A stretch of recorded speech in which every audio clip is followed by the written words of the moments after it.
సోమవారం నాడు సదాశివపేట పట్టణంలోని మైనారిటీ రెసిడెన్షియల్ పాఠశాలను రెవెన్యూ అడిషనల్ కలెక్టర్ మాధురి ఆకస్మికంగా తనిఖీ చేశారు. అనంతరం పాఠశాలలో భోజనశాల, స్టోర్ రూంలను పరిశీలించి భోజన నాణ్యత గురించి విద్యార్థులను అడిగి తెలుసుకున్నారు. విద్యార్థులకు ప్రతిరోజు అందించే భోజనం రుచికరంగా ఉండాలని, మెన్యూ ప్రకారం అందించాలని, రోజు శుభ్రమైన తాజా కూరగాయలను, గుడ్లను వడ్డించాలని తెలిపారు. అనంతరం గోడౌన్లో సివిల్ సప్లైలో ఉన్న బియ్యమును పరిశీలించారు.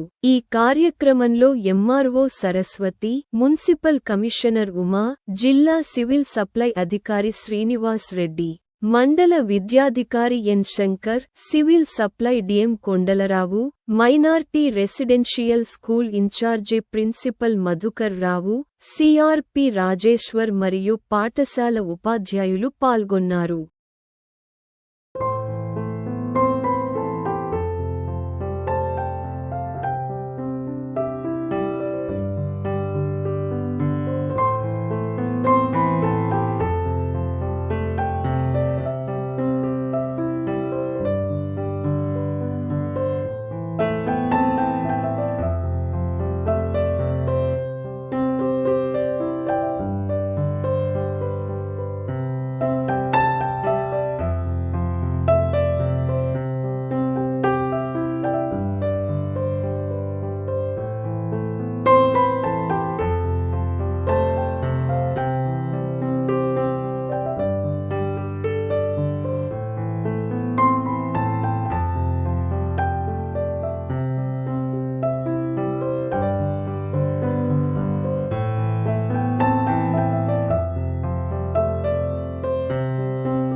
ఫ్రెష్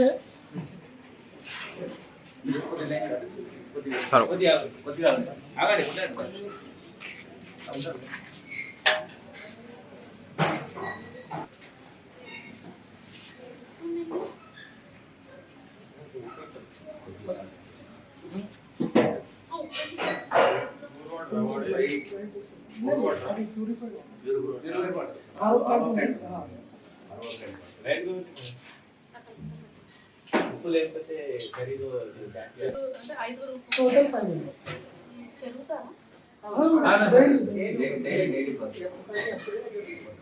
అక్కడ రైస్ చెక్ చేశాను, అక్కడ రైస్ బాగుంది. ఇక్కడ మీరు సరిగ్గా స్టోరేజ్ చేస్తాను.